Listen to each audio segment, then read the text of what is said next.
No,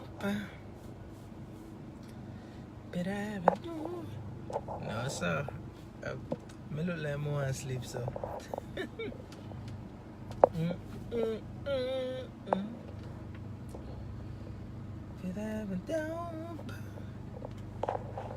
So.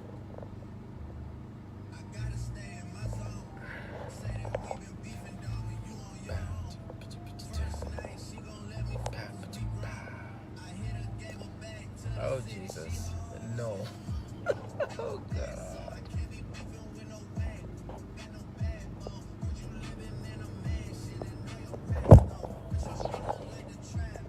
Oh, wow.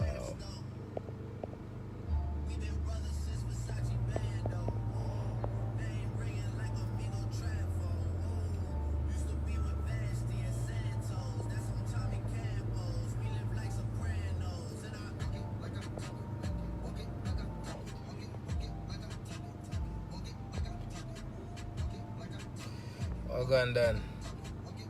Oh, Jesus. Man, this thing is good. What do I do? See if you can add yourself to my chat. I am seeing your name, but I'm not able to add you. Oh, Lord.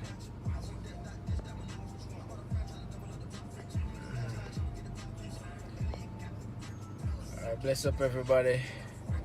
Oh Lord, this is not happening today.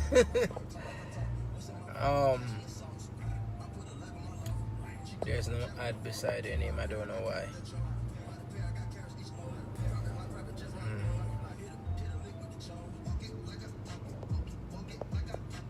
Why is there no ad?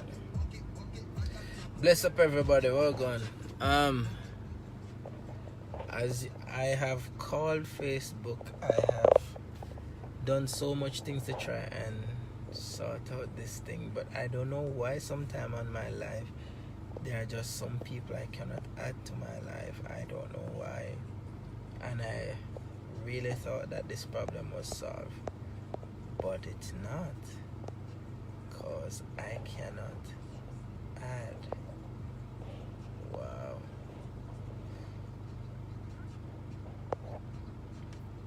And I really don't know why.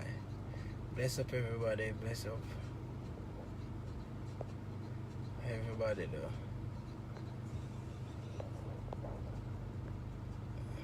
Oh Lord. Yeah, so afternoon everybody. Sorry, I'm just here trying to see if I can sort out this technical difficulty.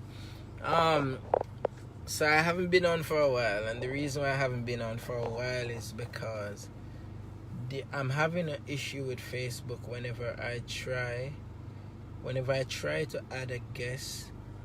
There are just some people's name. I don't know if anybody can help me. There are just some people's name I don't see the add button beside, so I cannot add them to my call, and I really don't know why. So if there's anybody on here watching that can help, you can help me. So I see add beside 4 people name out of the 7 that's watching now. The other people I just don't see an add beside their name, so I cannot add those people to my chat, and I don't know why. Anyway, in the meantime, today I should be talking to, I don't usually normally disclose who I'm going to talk to, because I simply just don't want anybody to call them and influence them or say anything to them. I just want to have a pure conversation about different topics, right? And I want to say, and I want this to be on a record, because a few people that I reach out to say that, boy, they don't wish to share themselves that way. But the sole purpose of what I'm doing is, I take it from a very personal point of view. The reality is, I entered the music industry knowing nothing, right? And because I never really have much people around me to tell me, I just see something and I could play music and I like it, and I ended up in it, to be honest, right? So the purpose of what I'm doing and this whole live series that I've been doing is basically to try and help people who enter in this industry blindly, right? The sole purpose of what I'm doing is for information. It's not to belittle anybody, it's not to hype up anybody. It's basically for information, and I think the best way to get information is from people who are experienced, right?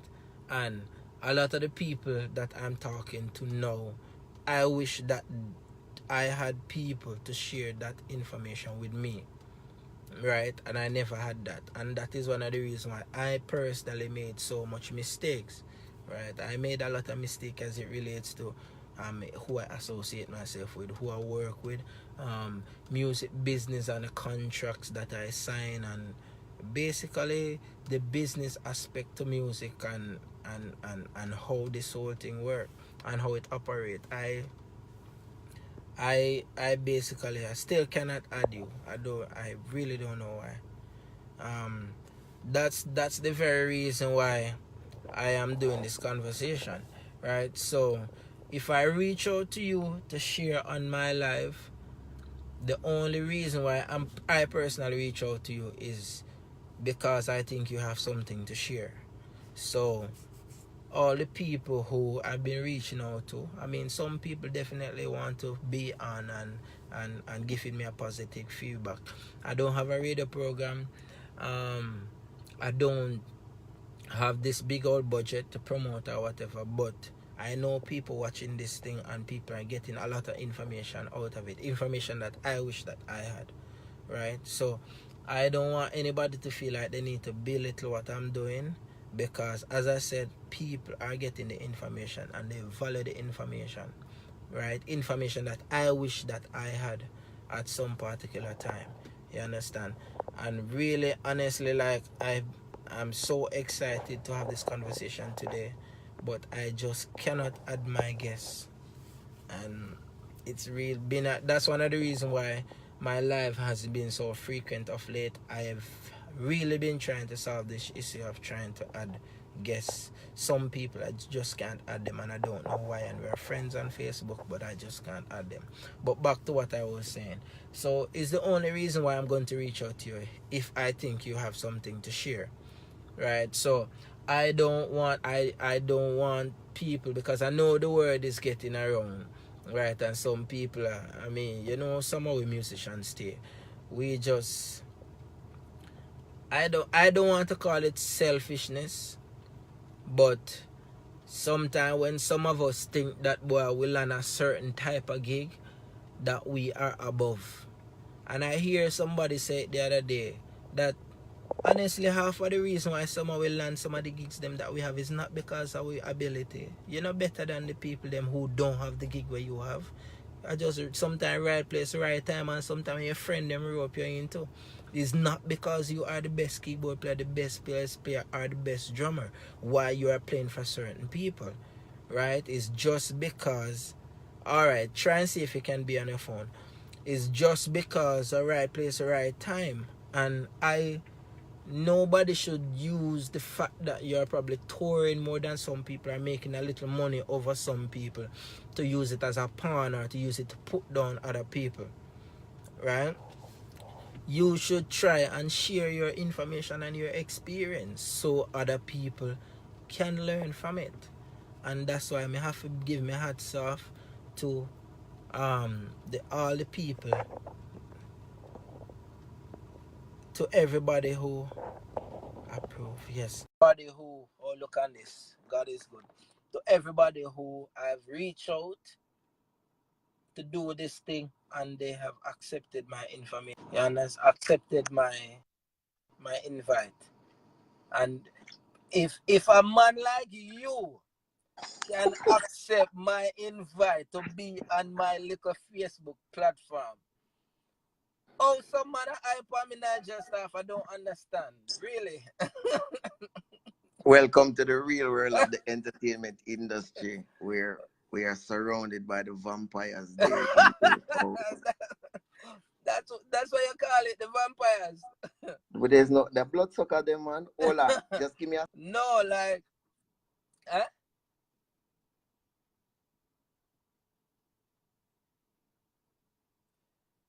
Oh, I look like you never pay your internet bill, man. Fix it. Fix it, man. Fix it.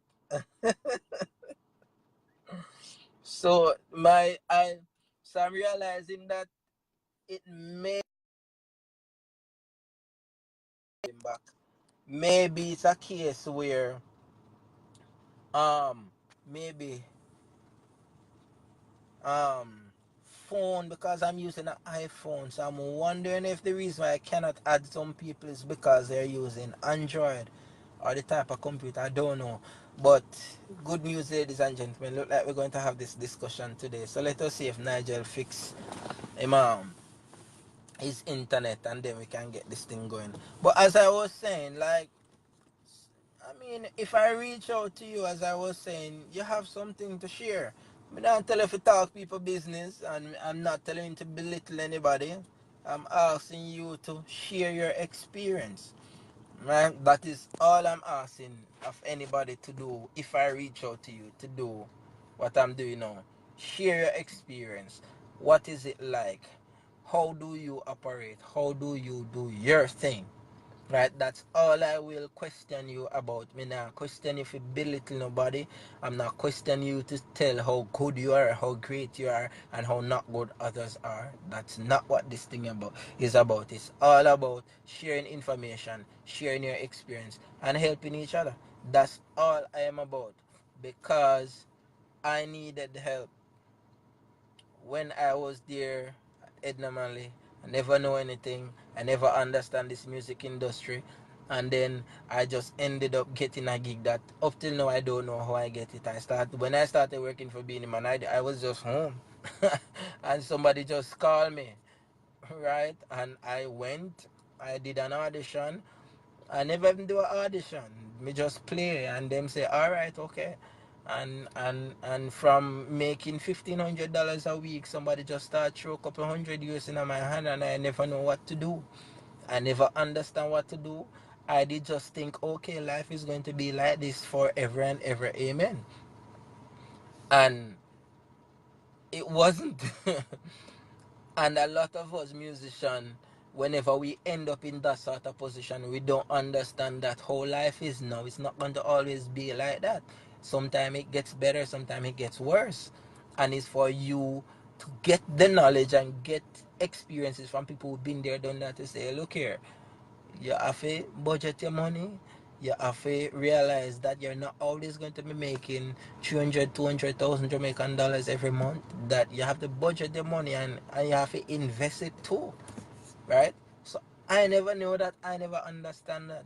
So the purpose of this whole thing is to help those who probably are head down the same path, who think that they're just going to be rich and happy for the rest of them life. That and really saw the thing work. You understand? That is not how it works. And there are other things that are more important. You know, family is important. Um, Life insurance important. Health insurance important. Putting money in NHT is important. Budgeting the money to know that when you go on a tour for a couple of weeks and you come back to Jamaica with $1 million, that listen, you did not make $1 million a month or 2 months. You made that $1 million for the year, and you should actually divide up the months by the money if you see how much money you're allowed to spend monthly, right? So all them things are what I have been learning from these people that I've been talking to, right? So I want to stop blabbering now, and I hope Nigel pay him bill. I want to hear why you said sideways. Here what now? Uh-huh. Me never plan for do this for my phone. Oh no, but you need to So flip the phone. no, but me have to plug in the phone because the phone almost dead. Me spend the whole day I charge my laptop Mhm. and say yeah, me I do it on the laptop, and the laptop now work. So Mhm. now me say me do it on my phone now, but when me do it on the phone now, You have to the stay phone plus I the have to plug charger. in. I'm there I try see if I can get you through my speakers with the Bluetooth. But too much things are up now and the time I run. So I Yeah, could not man, say at the right time now. I run, and we have so far we have me know people them a wonder if you're gonna be on, so now keep them waiting no longer. Mm-hmm. Boss man. Before me even reaching at anything, what happened last night with Junior Gang on stage? Me see my complaint bitterly to you, man. What happened? You know, say he wasn't. He wasn't, Really? It wasn't at all. Let me tell you what happened. He wasn't slated to perform Oh. at 5, like 5 o'clock in the evening. Mm-hmm. I got a call from the minister saying, we're going to give Junior Gong a citation. What songs do you know by him? You know that usual something there. Yeah. And me I say, I don't want sound, I want bands. Oh, wow. And we had a little brief discussion, and me I say, all right, no problem. I could just say, welcome to Jamrock, Grand Gala, Jamrock, whatever, that. If he doesn't perform it, we'll just play it, because they never knew he was going to perform it. Oh.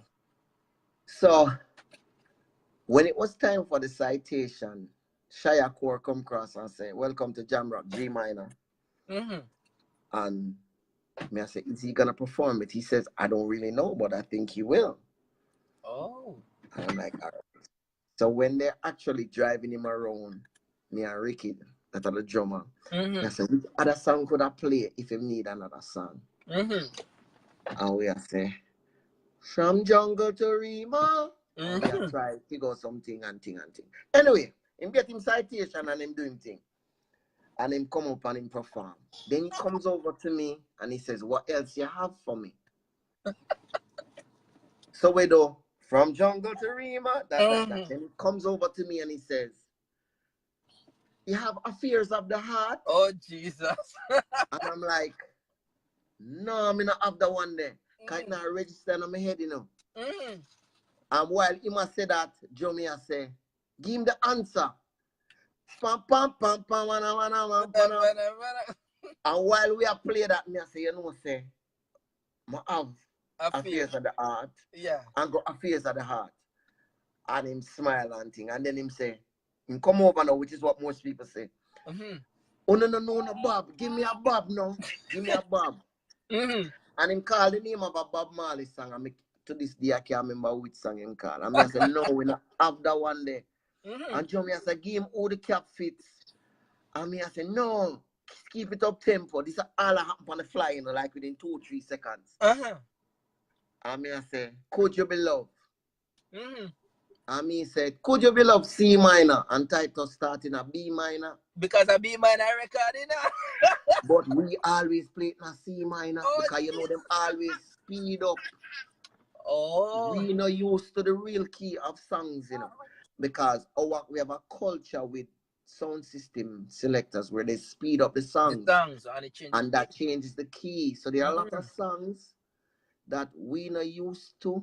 The key. There was a time when Punani rhythm, we used to it in a A, Oh, wow. playing a G, but most people used it in a A because the selector want the tempo, and by the time in book him thing it reach a A. Oh, okay. So the aggression where people perceive it as was really aggression, it was really panic and wondering what can happen because the place are boss and the place not friends and they must say. And they must keep the momentum. Must say, what we are doing next? Because you know, somebody call me. I said, you know, see how Junior Ganga cuss out rough cut last night? And somebody call me and I say, what? No, man, not say, like that. So me go on JCDC website, go upload the thing now and me see look like him fix. And me I say, but I mean, but you know how my things there. Yes. The artist talk to me, I mean I like it, I must laugh. That is true. We're good, man. It was just in the moment, it was just so impromptu. I mean, I tell you, no lie. Yeah. Me enjoy that. I sweetest part I show for me. Nice. Yeah, out of yeah, man. A sweet party having I show. The part when Richie Stevens are sing, we are the greatest, and the soccer wave go around. Yeah. Stadium. Full of goosebumps.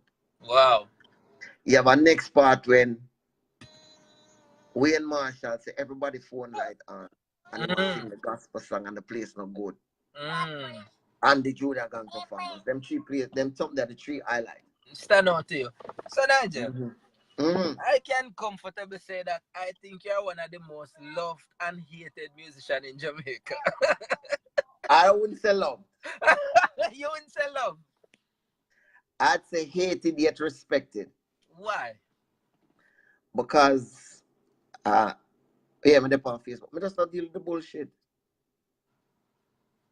I just don't. I just. And I'm at that age in my life. I'm 48 in a couple of months. I just don't have no time and no inclination for it. I think. Go ahead. Answer. So how is it that, I mean, a long time you stay like this, right? Not change.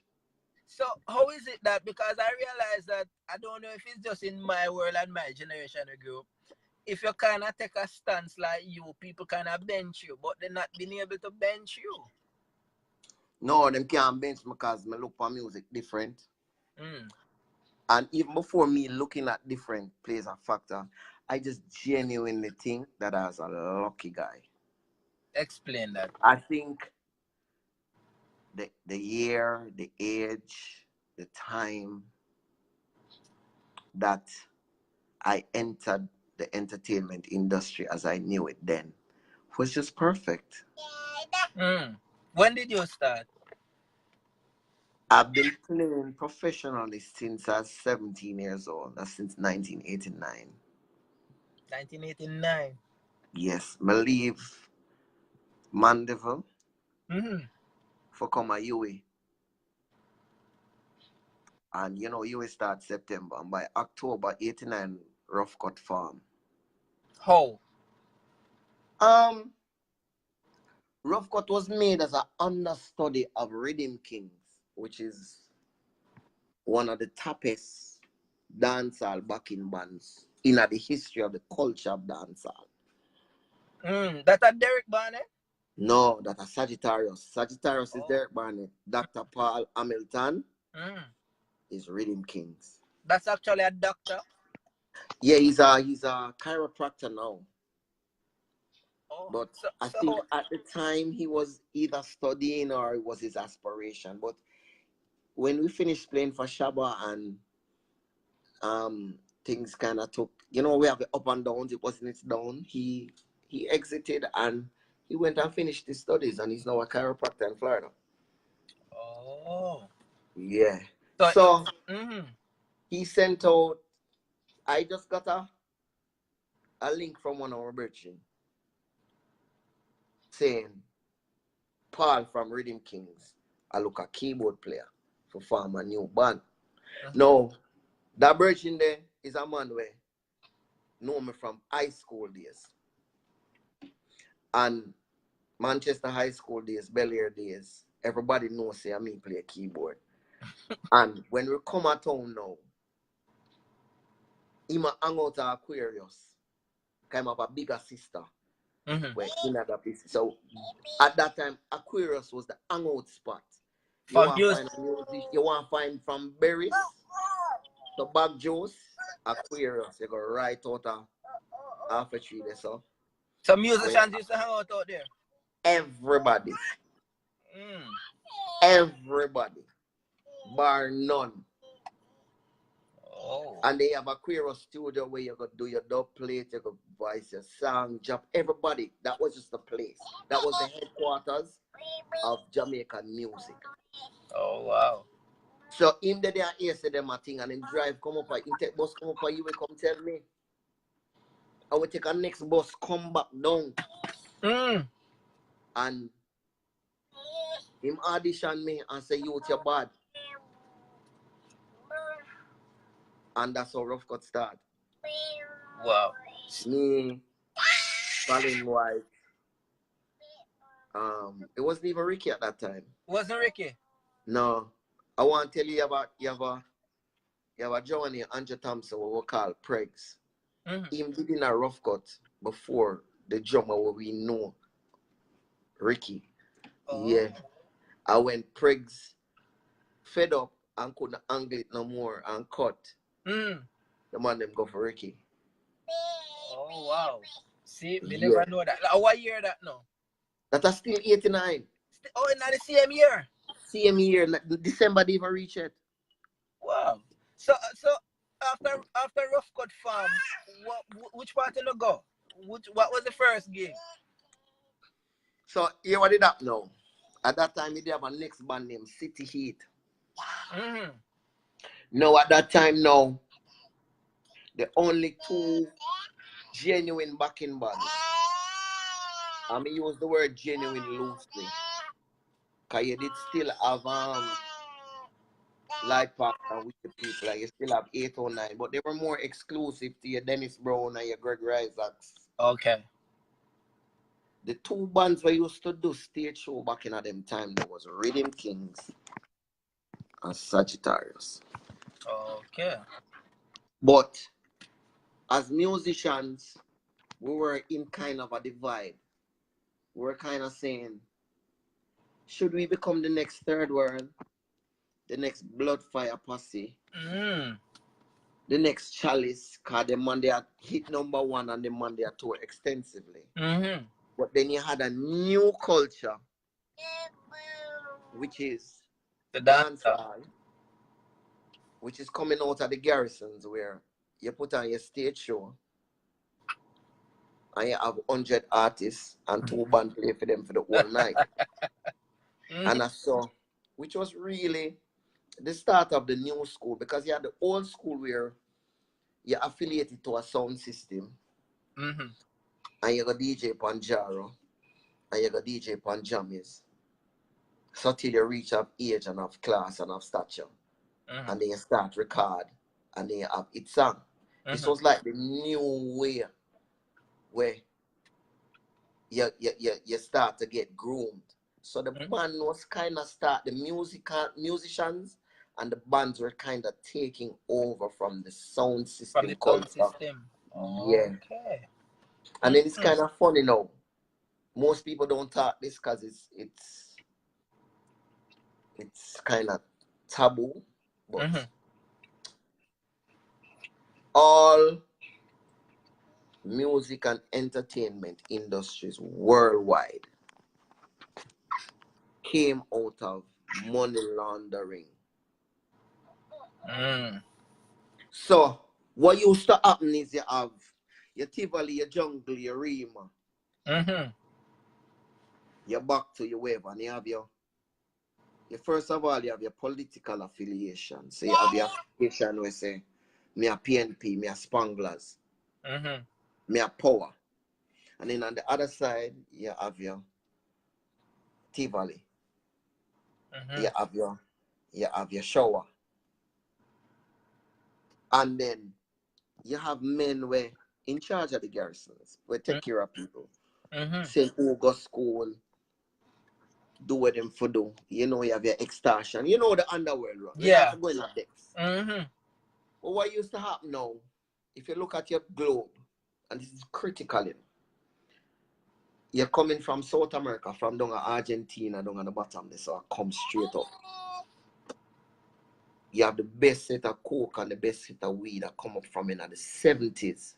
And the transshipment point geographically is the Caribbean. It has to stop at Bahamas, Trinidad, Barbados, Jamaica, Cuba, Haiti. all of these, it has to stop and it has to transship to the next place and whatever. So a lot of the people you know now, and a lot of people you have a successful businessmen, that was where them get them first investment capital from. And this so then get them boss. Yeah, this is the first real money come to say, yeah, me I do this, but me can start sell this and that. And what we must also remember to, you know, when Coxsone Dada make music, you know, he never made music because he was a producer, you know. Why? Coxsone Dada was selling alcohol. Yeah, you know you're right. He was a man who owned a bar. There was a businessman who yes, to do music. Exactly. So how do I get you to come to drink at my bar? I need to be playing all the songs that are coming from foreign to come down here. I need to make over these songs. I need to have exclusives so that you can go drink around at Dwayne bar and Staff bar, you know. But you're not gonna hear a certain song because have them song there. Him alone have them. And a Duke Reed have them song there. So if you want to hear them the song the way you love, you have to go this song. So start. So, so yeah, we just done the laundering culture. So you used to have man where involve and ship keys and pounds and pounds. And when them ship keys and pounds, them have all this money. And that's what laundering is. We need to wash it and make it legitimate. Make it legit. You need to start a business. So what I do is I call all of the young artists and upcoming talents around the place, and I said to them, may I put on a show? I'm going to call my next friend over jungle, even though me a JLP. I'm going to call my next person over this, even though me a PNP. And say, me I keep a show in a car. It's a clique, you know. You know the cliques them stay. Yeah. Or the social stratification stay. And so me send 2,000 tickets going a year garrison. And 5,000 tickets going on next man garrison. And at the end of the day, we have a show up on the beach with 40,000 people. Wow. And a videotape of it saying that I made this money at the gate. And I sold this money on food, and I sold this money on alcohol. Oh, this is how Las Vegas formed too, you know. I don't want to feel like it's a bash against Jamaica thing. But we soon get to why we're in the state that we're in, and Las Vegas is in the state that they're in. So you have a situation where keys and pounds are going, and it's being washed because every weekend. There's a point in my life, you know. Every Sunday, me the Fort Clarence, you know. Fort Clarence Beach. 52 weeks for the year, I had a show. What year was this? 89, 90, 91. Yes, every week. Because it was all about that. But remember, say in a little garrison, them when you micromanage every Tuesday, just like what you have now, Nipples Tuesday. And Wednesday and thing. You used to have your garrison stage show them from Jim Brown days and from Zeke's days and from well, name of sleeping now. And so you have your Tivoli artists with body, you know. And you have your Southside artists with body, you know. And so these stage shows used to bring them together, and the political clash play out musically. Oh. And the competitiveness. If you notice most dancehall artists have soldier names and police names ranking. Lieutenant this, corporal that,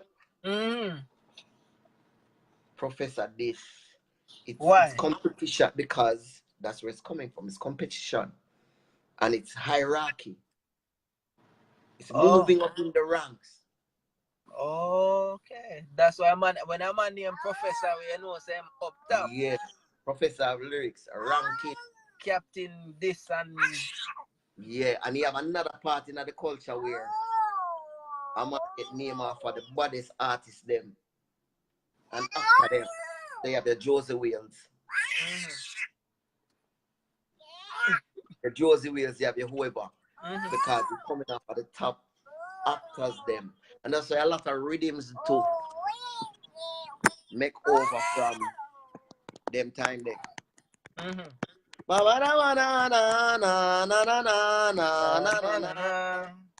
Yeah, straight out of the cowboy Indian movie them. So, straight out of the Kicker show. So tell me something. I mean, me appreciate the history. We know it deep and it long. But more I get as much information out of it as possible. All right. So, I mean, what was your first professional gig now? I mean, touring and hitting the road. What was the first one? Junior Reid. Bless up Junior Reid. Junior Reid. Yeah, man. First flyout gig. First gig, even before. Oh, wow. This was rough, yeah. No, this was me alone. Oh, wow. Because when Rough Cut farming, remember the standard of music was still high. You have Sagittarius, you have Rhythm Kings, you have 809, you have Light Parks and We the People. And then you have City Heat. City Heat was in our age group and our caliber. But they were ahead of us. And because they were ahead of us, they were getting more work. Because you had Diana King at the helm, you had Gary Pine at the helm. And they were doing all the shows, the Tiffany nightclubs, the barbecues, Walmart's barbecue, this barbecue, that barbecue. So it was cool. I want to drop my head, drop my shoulder. So they were getting like 4 or 5 gigs a night, and they did like 3 and gave us 2. Oh, wow. And there was a point where we weren't even ready to do gigs. Because me come from country, everybody tell me say me can play, and then me come out in the real world at 17, and I'm gonna say, where you get that feeling from? And I saw your organ shuffle, my brother. And I saw, wow. And then play it and me play it, and it just sounds different. And that's why I always have to give maximum respect to Dr. Paul. He has told me so many things that have stayed to me to this second. He said, music is not something you play. Music is something where you live. Steely from Steely and Cleve is our next God. You know, that's something. Yeah. Me watch Steely and make rhythm and Steely and say, Cleve, I don't smell the thunder yet. I don't smell the thunder yet. I don't smell it. It don't stink yet. And he just stay there and he say, see them, I smell it now. I smell it now. You start feel it now. Yeah. And the man they make some rhythm and me say the rhythm are weird. And the man them laugh and say, you never go downtown yet. And me I say, no. And the man say, no man, because if you did downtown, you would have know that sound. Yeah. And when you listen about the sound, it sound like the hustler and bustler a Friday afternoon downtown. Yeah. That's how deep our music is, you know. So my first flight was really with Junior Reid, because while Rough Cutter understudied Rhythm Kings, as far as Paul was concerned, I was already. And so when he wanted a keyboard player for One Blood, Junior Reid band, the man called me on Friday evening and said to me, say, Junior Reid say, I want a keyboard player. I tell him, say, yo. And me I say, yeah, I'm ready, you know, anything you say, you know, because them time them worship Paul, you know, worship him. Wow. The man in a Rough Cut can tell you how me worship a brother there. And the man, me say, so when are the audition, him say the audition are like Tuesday, but here what me want you for do. Me I get a cassette for you and you learn every Junior Reid song. And Tuesday, when you come at the audition, you're going like you don't know none. Really? Yeah. Why I'm telling that? Because he might teach me how the business really works. You see what you said earlier? I know the best keyboard player get the job. And who put in the work and who know how for navigate and function. So when Junior Reid come listen to me and him say, you know a song, and me I say, no. Him I say, Paul, I say, no man, just play some song and thing and thing. And when him go, fit you off a fit. And when him go, great train robbery and him someday, I mean just listen it one time and knocking. I say, no man, the youth you want me. Them time you know it already. Them time them me I swat it all weekend, me not even sleep. And that now have nothing to do with the fact that me genuinely can play. But Paul just said this are the wow factor. Wow. So me just start right how me start to it. And there was a point after that where me in like 10 different bands. 10 different bands? Yeah, because me in a Morse Code, me in a Bare Essentials, me in a Rough Cut. Me just all over the place. I'm just a play music. And remember them time you're 17, you know, you're not touch 18 yet, you know. And you just want to play. You don't have no baby mother. You don't have no, remember say you with me if you're going. Me supposed to be a UE. I do my book.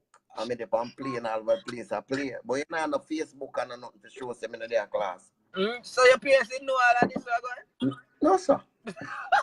What in the box? What you say? Yeah. So Right. How them find out? After 2 years of trying to juggle UE and music, something gave, and it was the school that gave. Because within 2 years, I was going for Shabba ranks. How did that come about? We did. Oh, Ninja Man draft away first, you know. So Rough Cut was Ninja Man's first big gig? No. We used to do our own thing, you know, because initially, you know, we wanted to be a show band, like Third Royal and Chalice. Okay. So now they have a lead singer and all of that? Yeah, man. Prince Midas, man. Body singer, man. Who that?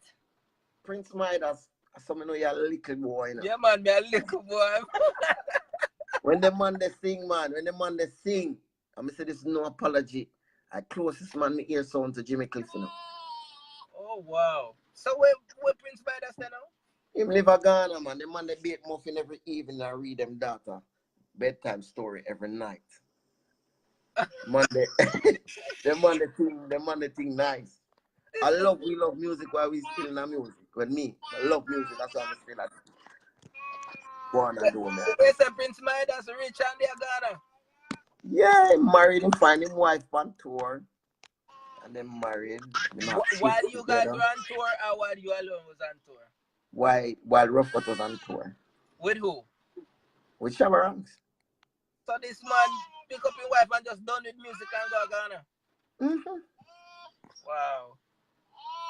Very, very. That's interesting. Yeah. So there was a time when City Heat and Diana King, most sort of the Ever Barbecue, Woolmers a book them, JC a book them, and that, and like in a Friday night, them had the 3 barbecue and have 3 more for do.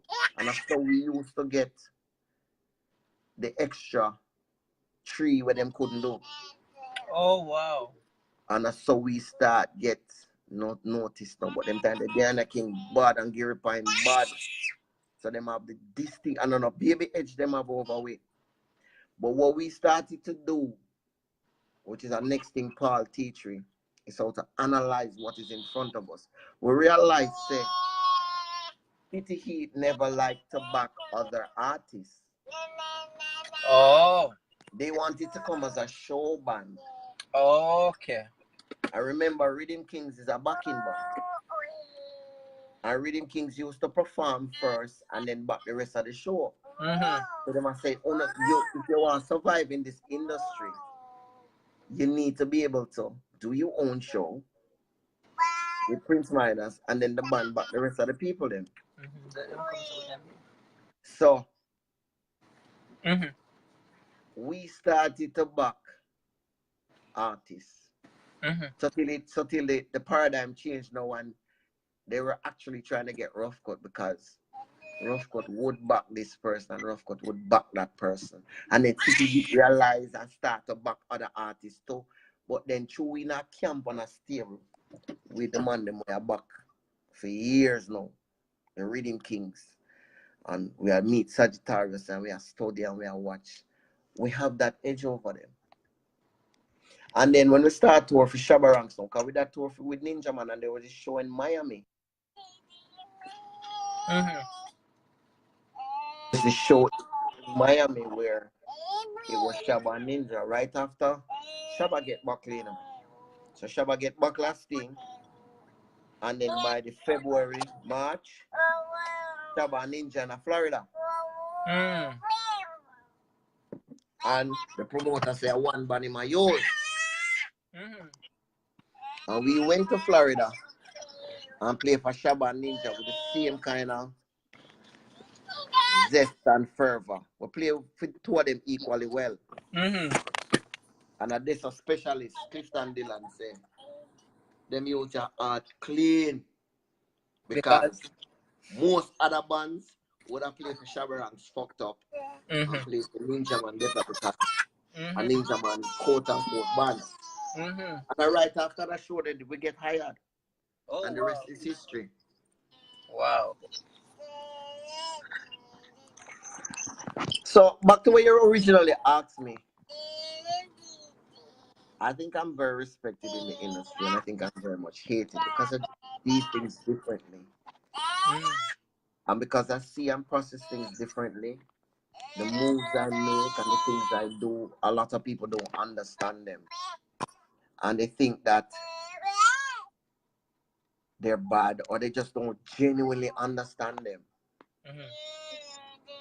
And so me and a lot of people toggle and go ahead. And that's why today I think I'm a consummate businessman. And that's why I know so much about publishing, and I know how record companies work inside out. I know what it takes to break an artist. I know the difference between the word talent and artist. I just look at things differently. So a lot of people don't like when they say, but I have this thing I used to say. I hate to be right. Because I'm always right. I'd love a chance once in a while to look at a situation and I've analyzed it wrong. Because I always do it right. So, but I don't care if they like me or not, right? I realize, and that's what I don't understand, because from our era, it's like the most important thing is to be liked. You want to be liked because that's how you're going to get work. People liking you and you click. And I'm just speaking from my experience and what I see. I'm going to tell you this. I'm going to tell you this, that anybody what is on this live feed can say yeah or nay. I personally prefer to be the guy on the field playing football that nobody likes, but I score every game I play, than to be the guy that can't perform and play on the side, but I'm the nicest guy. There's gonna be the job has to be done. I tell people all the while, I play music, I don't play people. Me and Beenie Man were straight. You're supposed to know that. Me and Beenie Man cannot agree. And you know why we cannot agree? Because both of us are perfectionists. And you know how Beenie Man stay, and you know me stay, and you know that is oil and water. But we have so much respect for each other. I have lots of respect for Beenie Man. But a keyboard me I play, my brother. You can't play keyboard. What you do to me? Not do that something to me. I could just do for you know. Stop it. Me are the first man said to Beenie Man. Said, Beenie Man, you're song with Janet Jackson. And she a sing. And you a sing too? How that work? What? That's what you said to him? Yeah. I said, Beenie Man. One day I come in and I told him was a laugh. I dead with laugh. I said, Beenie Man, you realize that you're the only man from the whole of BET in a purple sequin suit. Him say, what you mean? Me I say, yeah, this team have been in a purple sequin suit. Everybody else in a Tims and jeans, man. We are go, man. And just a dead with laugh. And Beenie Man say back some things. So can we have split justice? Beenie Man say some things to me will blow my mind. We are talking about Mandela come to Jamaica. Because we play for Beenie Man when Mandela come to Jamaica. And him say, hey, green over there. So, yeah, the A green arm over there. So. Yeah. And Beenie Man look for me in the Migla region and say, you know, say right there, so I know say me I go boss. And me I say, come on, Beenie Man. Oh, you even know say I boss, the way you sing him and the way the whole place I look for you wicked, the man say, Staff. The only place I could have gone was up. That was I was at my lowest point of everything. And I was like, wow. Wow. You get what I say? So I say all of these things to say I just pre things differently. I really pre things differently. And for the last 20 years, maybe as much as 25 years, because I've been doing it professionally for like 30, I've been more business oriented than art form oriented. Mm-hmm. I'm not trying to play the best phrases. I'm trying to get paid. Mm. And I'm trying to get paid well. And I'm trying to set an industry that's non-existent to function in it so that I can eat and so that I can set foundations for the generation and the same empire that every other sector and industry wants. And that's just me. Wow. Mm-hmm. Stop. Let me ask you something. Mm-hmm. Why is it? I mean, everything changed over time. We know that everything changed, right? And things develop and all of that. But the whole music industry just doesn't it seem foreign to you? It was always foreign. Hmm. We always had to outsource our income. Mm-hmm. We've always got paid by flying out, going Always on got played by what? publications. We always got paid by flying out, doing shows abroad, Uh-huh. collecting US currency or whatever the currency is, and coming back to Jamaica and converting it to whatever the exchange rate is and injecting it into the standard of living that was way lower than where we made the money. Yeah. So right now it's 134.50 to 1. So if you fly out and make $1,000 US, you have $134,000. Mm-hmm. Most people don't make that, you know. For the month? Exactly. That's true. So we've always had to outsource our income. We've never been able to sell records in Jamaica and be certified platinum. We've never been able to sell records in the Caribbean and be certified platinum. I remember I was in Barbados years ago, like maybe 93, 94, and I saw Minister Tufton. And me and him go school together. He was 2 years ahead of me. So when I was in fifth form, he was in upper six. And his younger brother, I'm a best friend. Mm-hmm. And I said to him, say, why we can't have a United States of the Caribbean? Mm. And him said, we already have that. And I said, no, man, we not talk about CARICOM. And he said, what wrong with camera? And it went into a long, deep discussion. And I've always been about functionality, how you function in the world. And I said to him, for example, we should be able to sell records in the Caribbean and it register as one territory. Mm-hmm. And at the end of a cycle, Be the Man sell platinum, Killer sell double platinum, Berry sell gold. And he says it's not going to work because too many papers and things have to be rewritten. And he was right. Oh. You can't be a musician in a Jamaica and not fly.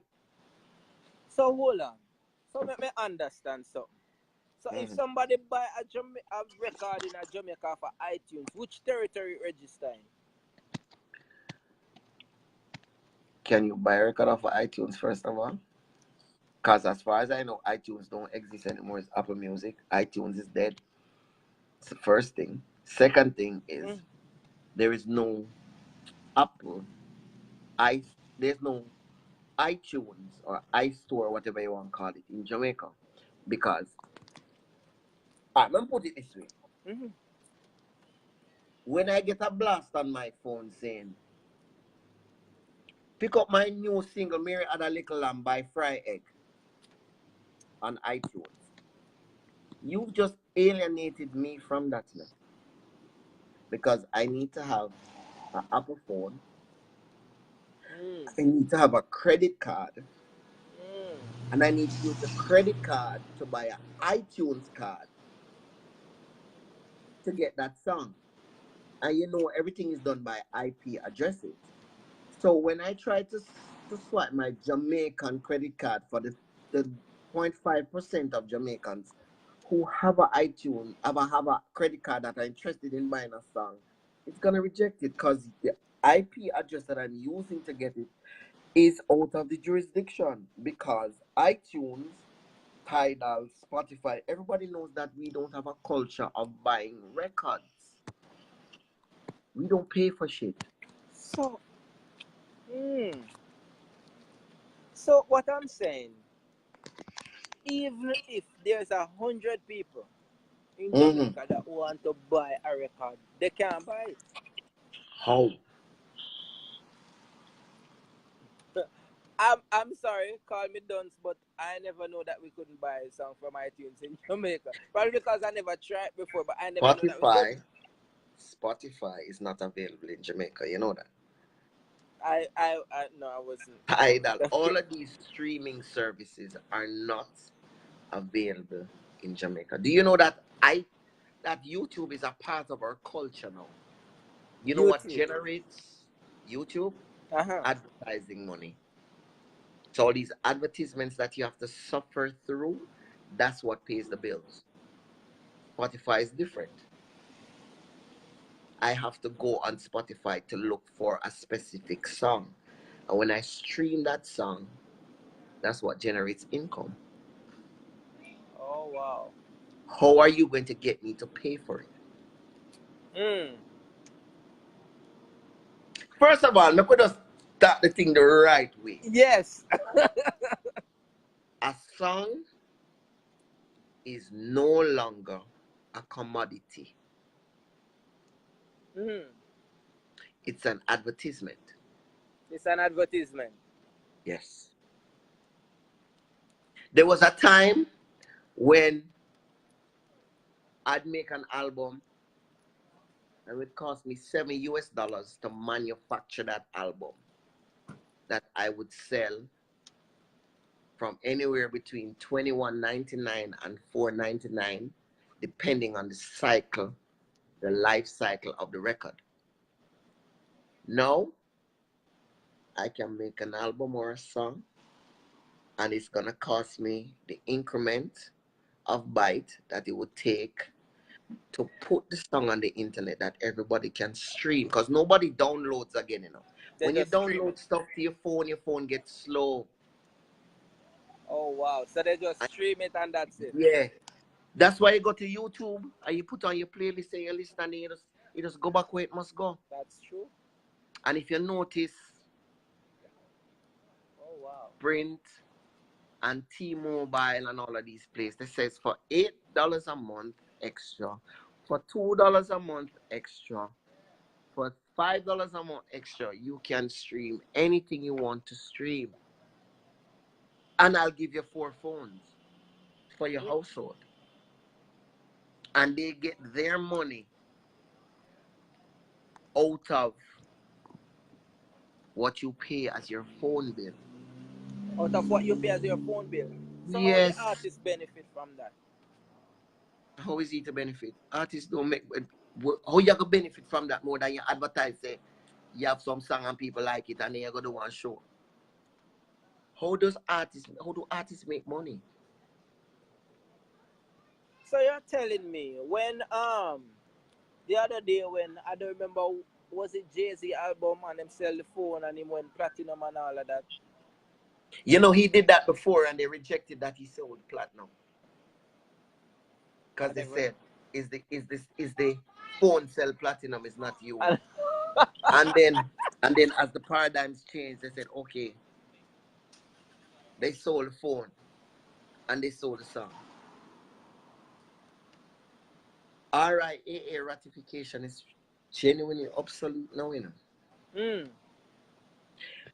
Back in the day when me a little boy, before me have beard, if you notice my beard grey now. It's called wisdom, man. Wisdom. When Mariah Carey I go put out her album, Janet Jackson hold back her album. Whitney Houston hold back her album. Mary J. Blige hold back her album.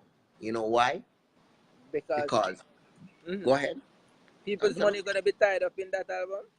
Yes, because there's a certain amount of disposable income.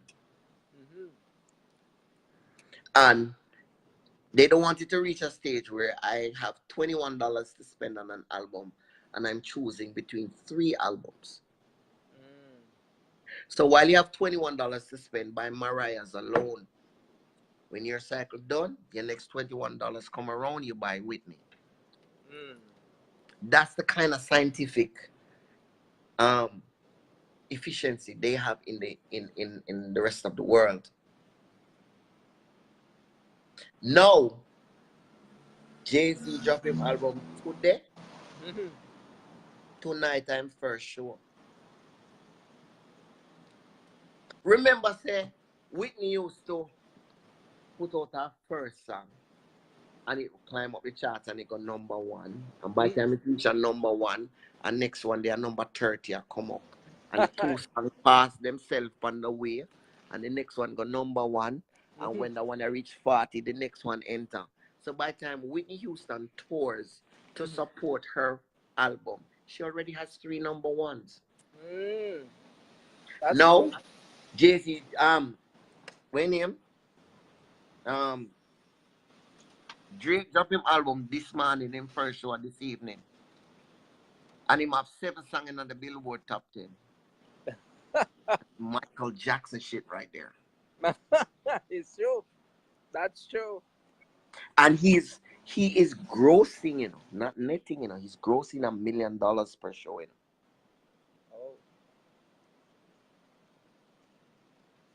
So if he is grossing $1 million, that means the music industry, the income not really change. What really changes is just how you make the money. Oh yes, the income has changed. Because back in the day, Michael Jackson was getting 6 points off an album, and that was unheard of. Everybody got 3, somebody got 1.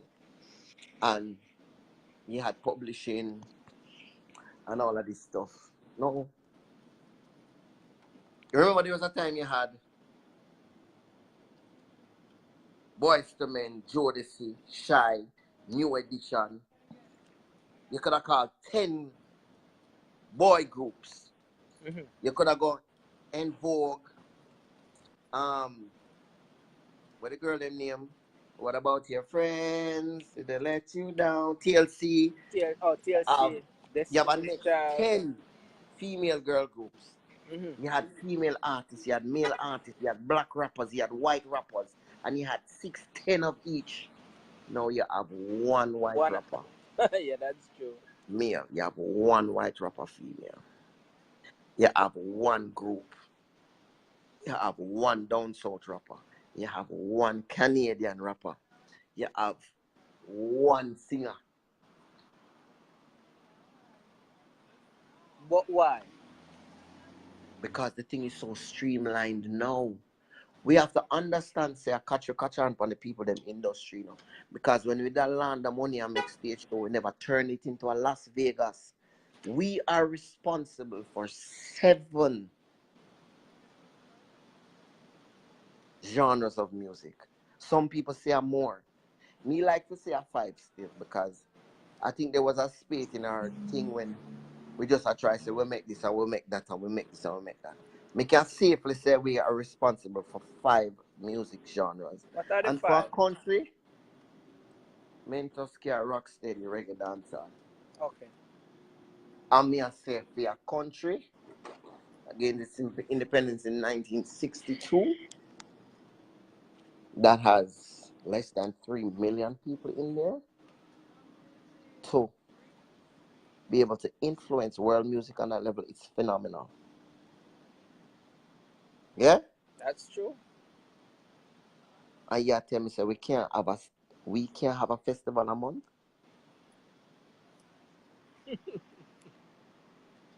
You can't tell me, say January we can't have a mental festival. March we can't have a rocksteady festival. People would come. I know people will definitely come, but we the thing can't have is, a rock steady. government have to be involved.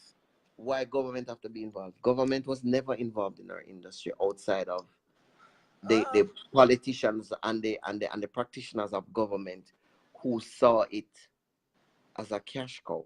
It has never been our national interest to develop what we have here as an industry, because we don't have a, so we don't have a music industry or entertainment industry. We have a business model, We do. We don't have an industry. I want you to tell me. So if you go Stewart's Auto Sales right now and buy all the parts that make up a car, you don't have a car. You have car parts. A car is those parts in a particular assembly of cohesion. That's true. So we have all the parts, we have most, if not all the parts for an industry, but there's no cohesion. So it's not an industry. So won't it take politics, not politicians no, but politics in itself and how this whole politics function to bring together? Because let me finish what I'm saying and let me show you the angle I'm trying to come from in terms of somebody have to take charge and a man I go say, yo, me don't want to deal with that man there. Politics doesn't provide structure. And that's what we need. We need structure. So, and see, so Jamaica run. I hope I don't get in trouble for stuff like this. I've always had this little thing that I say, why we have to have bipartisan politics in Jamaica in 2018? Why don't we get the best minds in finance and move the country forward rather than get a few on the left and a few on the right and try to move a party's agenda forward? So we have been exporting culture well for a long time and been breaking barriers that we all thought were unbreakable. And guess what? Guess what's the result? Shaggy reach out tight. Sean reach out tight. Diana King reach out tight. You reach out tight. No, I'm not reaching on my thing. They're wealthy, my brother. Don't drop the thing. But you see, that's what I'm trying to say to you. As affluent as everybody say I am, it's not because of the industry. It's because of my own business acumen and my aptitude. I've never been looking to play something different or better. Is how much way you can hold G minor, not 3 way. Yes. No G minor plus 2 inversion, sir. As far as I know, yes. Me not try reinvent the wheel. Me I try put the invention. Me I try make a new thing with the wheel in it. When me I try make over a wheel for. So somebody just say, who is responsible for creating an industry? We all are. There's so many things that came out of the money laundering culture that nobody's willing to fix. Why is it that all our we grow at Jamaica and we fly go to New York and we have 3 jobs, but when they're Jamaica, we're up on the corner crush weed? We can conform, but we just don't want to or feel we should because we're in Jamaica. But when they're finding all on 3-4 job, and the same people them all 3-4 job, them come down a Jamaica and go over Port Clients and go on a bug or something over Screechy, and then go back a foreign and then do them thing. We're so dysfunctional. We have all the parts and we are our own greatest enemy. Let me tell you something. Shaggy And can't talk me in my mouth, and Sean can't. And I even like them can talk me in my mouth, and we work it out. Sean Paul was not supposed to boss as a dancehall artist. Look at him. No other dancehall artist no look like him. Not sure. No. Much less I do dancehall.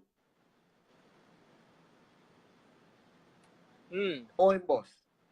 People, well, I can tell you what they will say in the street because in brown. Yes, or Shabaranks boss and in black. Or Cabra have the biggest song near Flex, where they still a sample that is very dear. And in black. That will say it was Curiosity. I mean Curiosity. Curiosity and business no work. So I want your market research, I want your structure, I want your team. We cannot function in the industry because we still think that we deserve to be here because we're talented. Talent don't mean nothing. Wow. Talent doesn't even allow you into the building. Tifa, I love you to death. I love Tifa. Tifa is such a beautiful spirit. But guess what? Most entertainment industries is not all.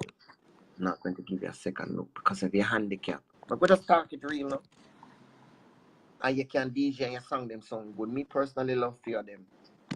I mean like see you do your walk. I mean like the yeah. But are you gonna sell 10 million records? How are you gonna function? Wow. It's harsh reality, man. When I was 19 years old, I was in Trinidad. We did a show in Trinidad. They had advertised Shabaranks for Trinidad, and it was a lie. And the stadium ram and Shabaranks to turn up, and all dog dead. People dead and dog dead, and people running. I see one bag or something. So when we actually got booked for Trinidad, we stayed there for one whole week. 1 week. 1 full week. To prove to people that he was gonna be there. Yes. Wow. And there was this lady that was so engulfed in Shabaranks. The highest level of groupie. She there outside, you know, like how people them with them flag and them scream when them see him. She friend the band member them, she friend management, everybody. I try to get to Shabba. One day I said to her, cause me young and green, and I say, what a nice lady I saw. How she go on so? And you know what she said to me? She said Shabaranks is the personification of like a black mandingo slave. A black what? Mandingo slave. Okay. She said, I don't like me want to get married to him or what. I'm just into what he represents. And I was like, wow, that's deep. I mean, I said to her, so you see that much of him? See, your husband catch you, yes or no? She not think so far. Me see that happen with every artist we may tour with. We present something to the world that the world loves. Nobody does it like a Jamaican. Oh, wow. Nobody wears clothes like a Jamaican. Nobody talk, walk, stand up. Anything you can think of. That's true. Wow. So, I realized that from them time they were not selling music. We're selling culture. We're not selling music, we're selling culture. Culture.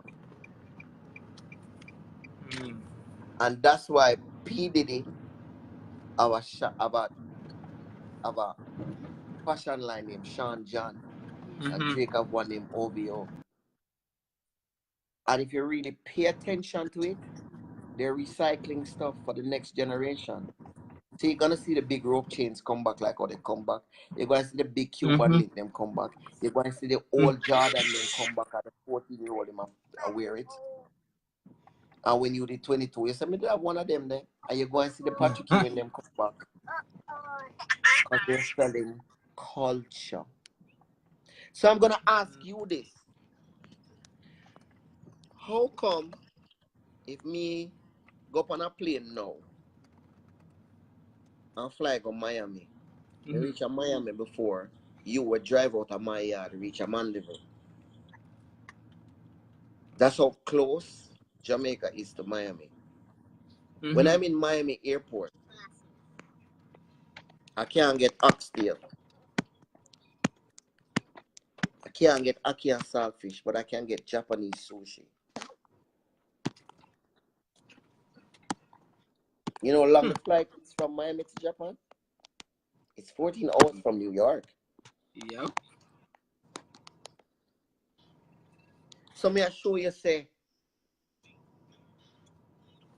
when you buy a song, you don't buy the song yet.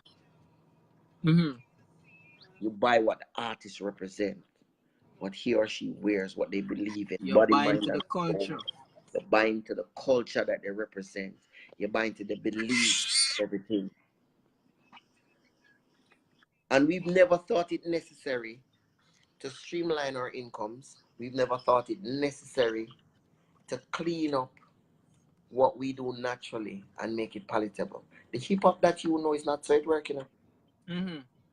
Real dongle hip hop have nothing to do with what commercial hip hop looks like. That's true. That is true. But the world has bought into hip hop and they're consuming it. Them taking money out of them pocket and buying it. To the point where Drake, to have Drake as a rapper, Drake sound like a singer to me still, I don't know. That's what I think. I think him is a singer. And I can't get this mumble rap something because I don't know if I'm telling to suck my mother. I don't know what I say. I don't know. I don't know why Cardi B is more rich than Minaj. I think Minaj is so better. That's my personal opinion. But I understand. There was a time when Nicki Minaj dropped the Pink Friday album and 5 million little prepubescent girls bought it and they were pink. That's true. Now, those kids are in their 20s. And you have a new set of 14-year-olds that are saying, Cardi B is my God. That's true too. So what are we selling to the world? Are we selling a song? Or are we selling our culture? So you are saying in order to fix this industry what we have now is we need to go back to selling a culture and not selling a song, because what we're doing now is we are selling the baddest song. And we didn't have the baddest song. But you're saying that is the fix right now. That's the first fix. There are many fixes. Tell me some of them, man. Bob Marley was selling culture. Bob Marley was selling culture. So who do you think right now in the music industry? Nobody. It ain't nothing done. Nobody. You're telling me we don't have no star in the industry now that we can use to sell Jamaica's culture? Nope. Our last genuine star wasn't even in music. Who's that? Usain Bolt. Shame on you for asking.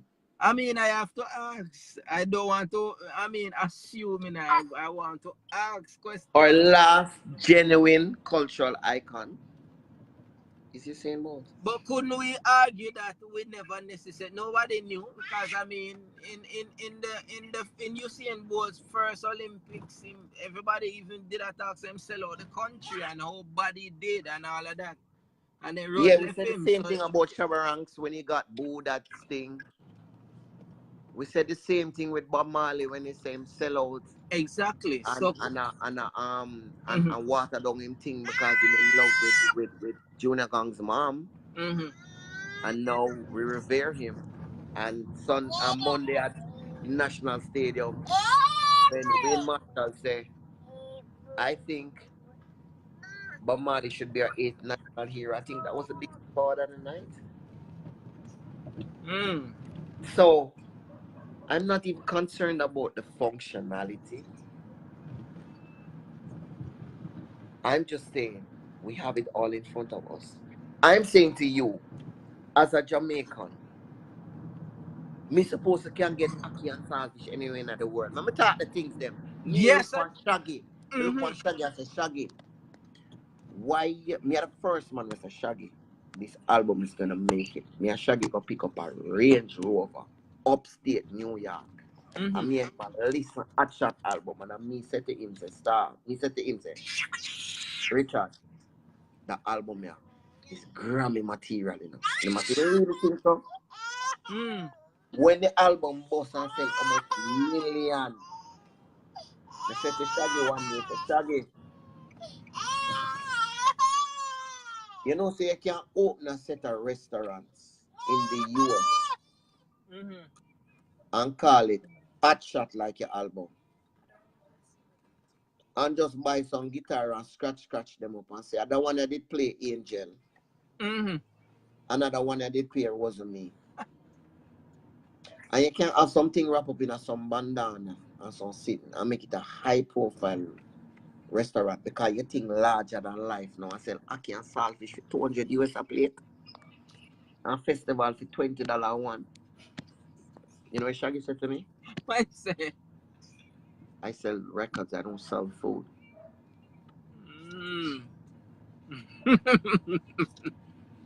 Is it because he don't need it?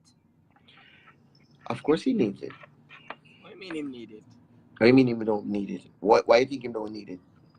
I mean, the man is rich. The man been making how much millions over the years. So I want stop Steve Jobs from make money. Now they didn't there. That's true. The thing is that we have something we feel work for we, you know, we're not relevant to the rest of the world. I look for Sean and said to Sean, you know, Sean, open a chain of bars and call it Dirty Cup. And sell draft and Pilsner beer. Do a deal with Red Stripe. Me tell him that myself. I mean, I think he remember. Do a deal with Red Stripe and call the place Dirty Cup. Right now, when we're there in Miami, we'll go Concourse D, like D30. Right now, like a semicircle, this one, and you have the Admiral's Lounge right this. And this is how we drink. And we drink Guinness. And me I say, right now, we're gonna not drink something out of Dirty Cup. That me I say in my head. We have to be selling culture. Because nobody buys a song anymore. My little 6-year-old son, him come to me and him negotiate, Daddy, I want this app. And if I don't get this app, I'm going to die.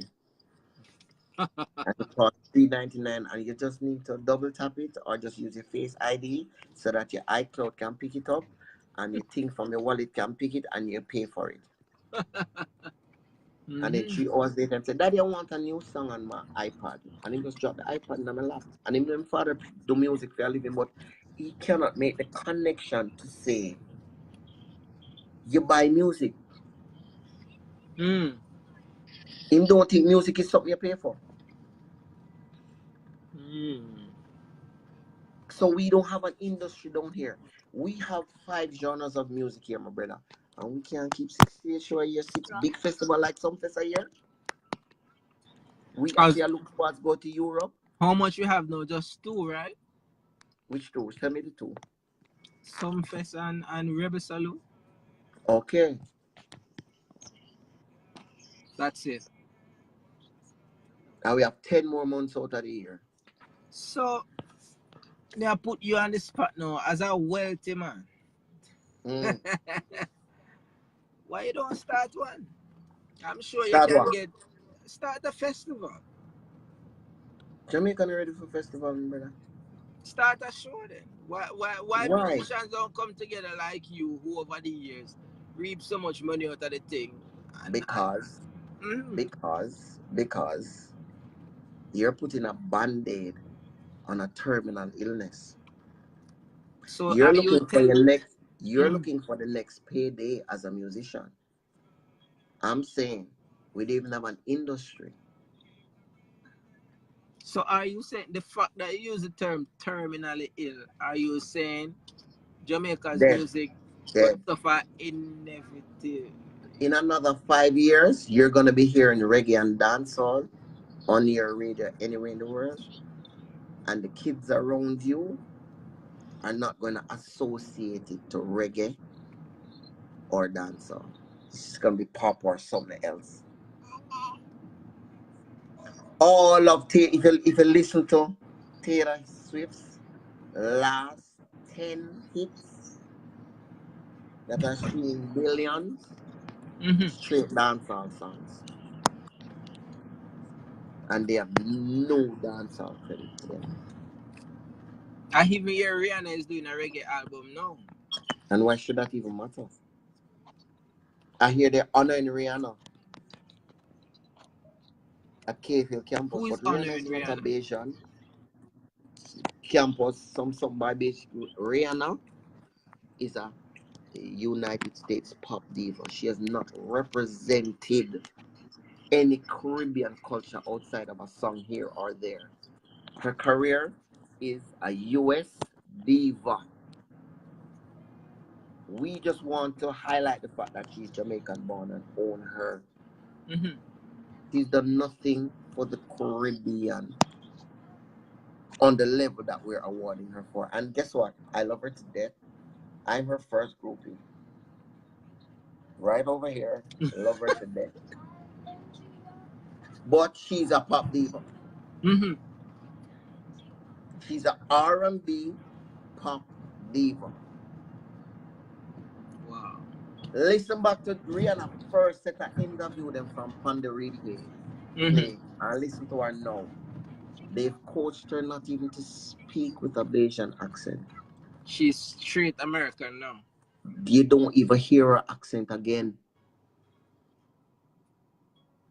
Mm. But she have her little moments where she digress, depending on what she's asked or what she's trying to achieve.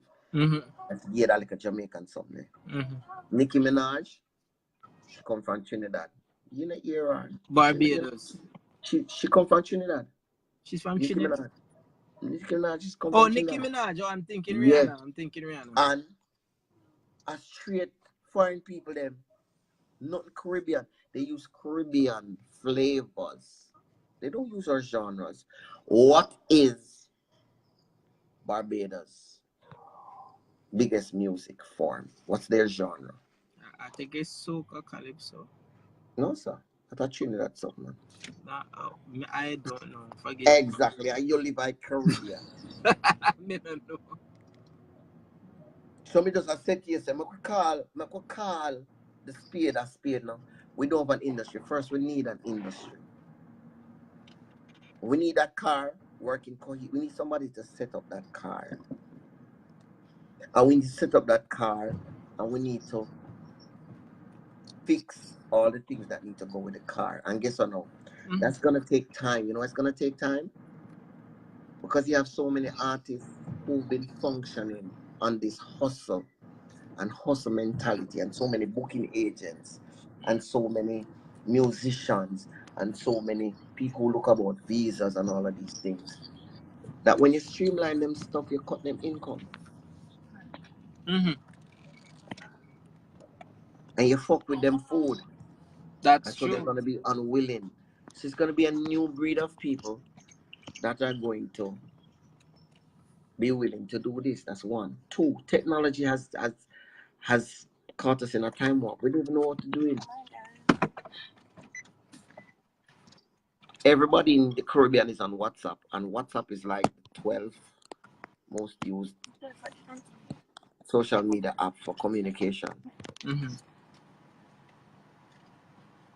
You get what I'm saying? I We understand are you. in our own little world doing our thing and thinking that's the rest of the world is doing the same thing. Wow. The rest of the world is streaming, and we don't even know how streaming income work. So, Staff, tell us. Me? Yes. But, More at the end of brother, everything. how will it matter? Huh?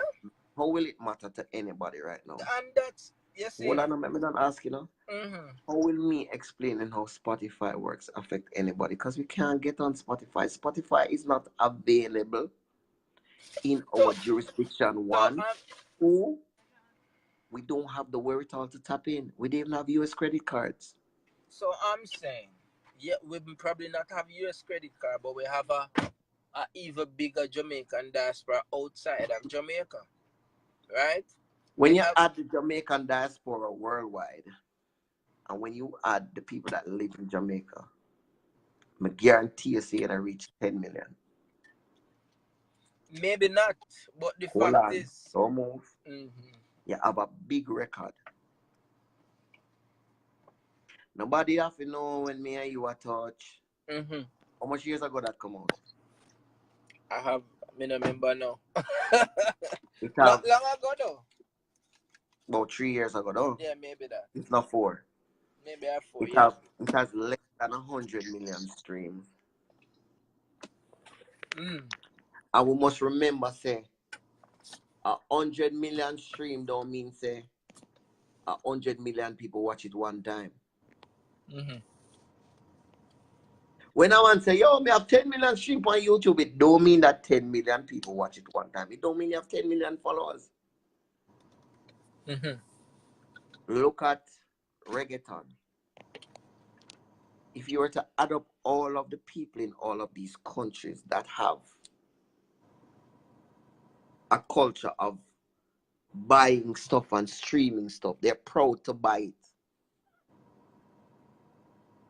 That is why when you look on YouTube, Despacito have 5.4 billion streaming per one video alone, you know. That is why Shape of You have 4 billion streams per one video alone. But all of those songs that you're talking about, they are mega hits here, especially here in the US. Hello. You know think say nobody enough know. So me I touch a big. Alright, I could even go a bigger hit. I could go the Charlie Black's hit. Party Animal, oh yes.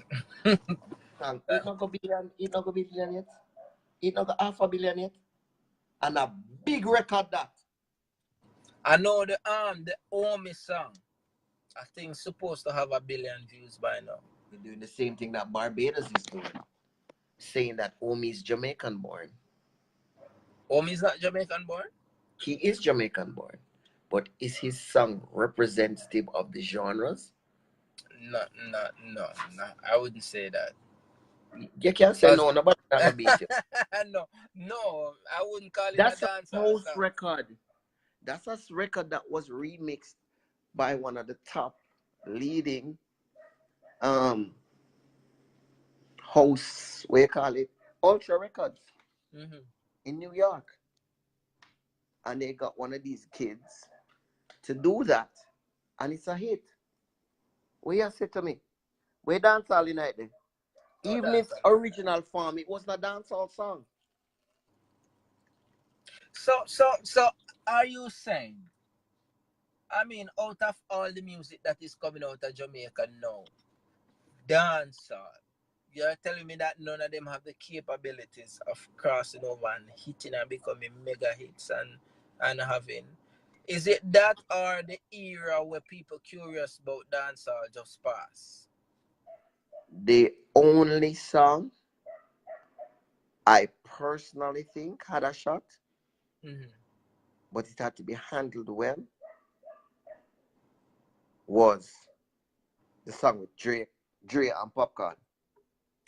We Pray. We Pray. But you notice it wasn't picked. Remember, you know, there's an article floating around in Rolling Stones, you know. I read the article. Yes. And that I've been saying that Jeremy Harding and I have been saying this to people for the last 20 years. That this is what is going to happen. And this is why they do. Remember, say, Jeremy Harding was instrumental in Sean Paul's career. Mm-hmm. You have certain man, boy, yeah? And we can call the 5 of them name. Chris Blackwell, Clifton Specialist Dylan, Robert Livingston, Jeremy Harding. There's one more. I can't remember his name right now. But you see them Monday? Them Monday is the interface between what we do and what the rest of the world does. They are the gatekeepers. They are the interface. They're the guys that walk into the record company meetings and listen and contribute and come out saying, oh, this is the kind of record, this is the kind of imaging, this is the kind of whatever it is that we need for this artist. And then they come to Jamaica and listen to what is here and translate what they said up there and make it function down here and bring it back to the man at work. Why it not happening more often? Because we don't have no managers. Those are managers. Remember say, me and one artist, I'm name Dumpling Man. I'm a bad, me can DJ. But who manage me? My brother. And who am my road manager? I'm bridging from school days where when we reach our first farm, him they broke him bun and cheese and give me half. And we form a friendship from this on. And so when a fourth farm when me swim, I could have DJ and him about the biggest forward, right? Managers for Jamaican artists are people that you as the artist can manage and manipulate. Because a real manager makes career moves and decisions for you. Rihanna don't write none of her song, them, you know? Not even one. I mean, I ask you. And me, Don Carleon, Sean Paul, and Coolface, right, break it off for Rihanna and Sean Paul. Oh, wow. And Rihanna was in the thing. She want to smoke some weed. She want to watch TV. She like the new video game there. She don't put a line to it. And when you read the credits on the album, her name is there. A songwriter. Yes. And rightfully so. Because when you touch that record as Rihanna, it has value. Me singing that song don't have no value. All right. Brick and Lace. If Brick and Lace did sing Umbrella, they would have sold one copy. That's true. Can you imagine if Rihanna sang their song? They do all the song. Yeah. Oh man. Billions of streams. Yep, that's true. Cause that song So that is what I'm telling you. They are stars. They are genuine. A star, no, is the personification of a lifestyle. My mama called. It was on TV, son. This shit don't change. Wait a minute, Malone, Post Malone. You about 3 million people in our little part alone in the US look like him, you know. Then just the same way them have the same kind of everything. You have one brother named Liquor Wayne. When you go certain part of Florida, go back up to Atlanta, everybody looks so in a mall. Just like when Bob Marley, they bought everybody have locks in them head. They're personifications of lifestyles. Usher come perform at Jamaica, you know. And me and my baby mother go there, you know. You know, say a couple months after me realize, say, my baby mother really love Usher. What?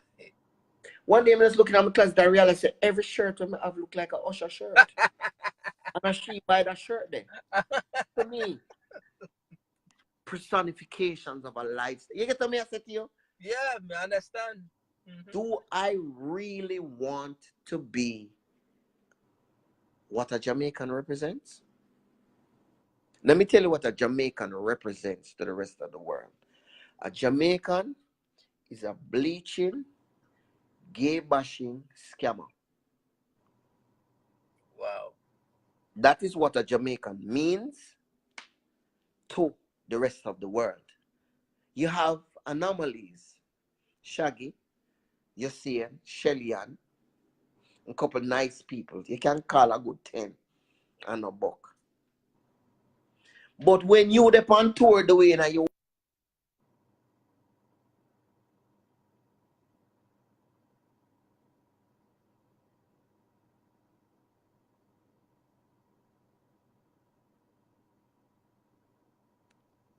They reach back in a civilization yet.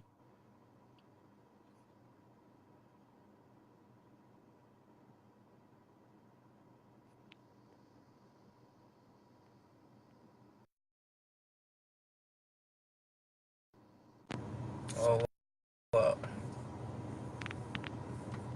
I'm not sure what happened. Just give me a few seconds. Let me see if I can add him back.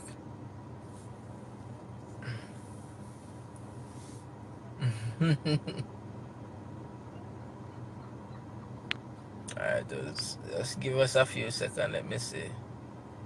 Let me see if I can add him back. If class can donate, well, I mean, if you can't wait for the class to finish, you can go. Alright, I think he's back now. No man, class like this you don't rush it, man. You have to be very interested.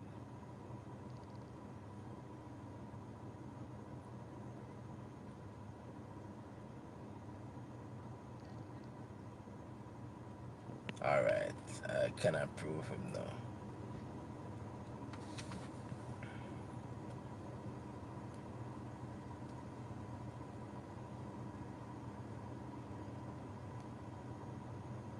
Exactly, Dan. Real classes.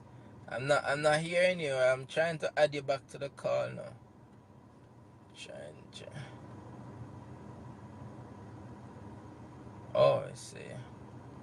Waiting for you. Waiting to see if you add back.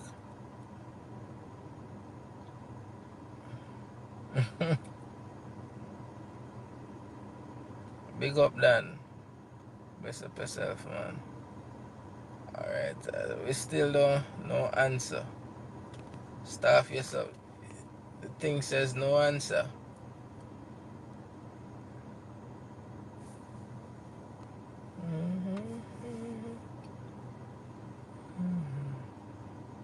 Alright, yeah man, big up to all. Everybody who's staying on and waiting. You know, some people here for the excitement while others are here for the information, you know, so big up all who's here for the information.